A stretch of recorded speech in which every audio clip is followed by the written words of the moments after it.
It's often referred to as Korea's unique home rental system. But what on earth is Jeonse, and why has it become such a contentious issue of late? Fiercely dividing the ruling and main opposition parties, not to mention tenants and landlords, and it seems the government and the people. Simply put, here in Korea we have a couple of ways to pay rent. The Jeonse system is very much like the globally recognized monthly rent payment, albeit with a higher deposit than some foreign residents expect when they move here. The other system, Jeonse, sees tenants pay a much larger deposit, normally 50 to 80% of the home's value and legally guaranteed, but then not pay any monthly rent.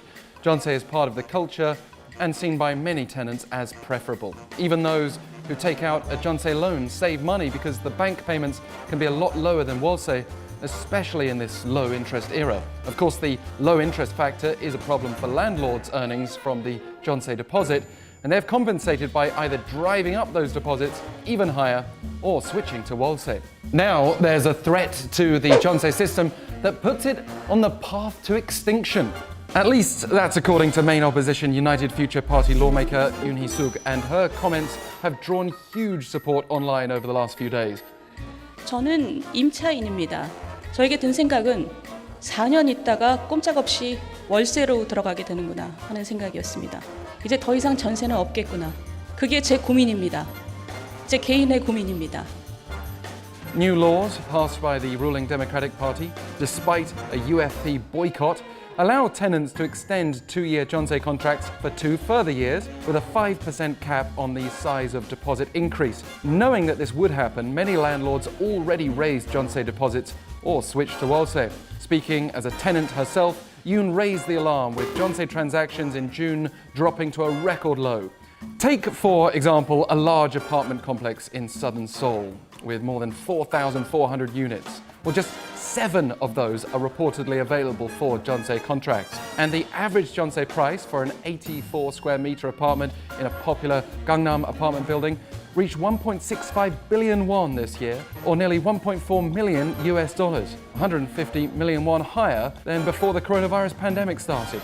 And landlords who stick to the Jeonse system could also expose an obvious loophole, hiking deposit fees by much more than 5% between 4-year arrangements, leaving tenants who are used to the Jeonse system without an affordable housing option. And this would all be a tremendous blow to the government's already controversial real estate policies. Under President Moon Jae-in, who took office in May 2017, there have been nearly 24 rounds of real estate measures.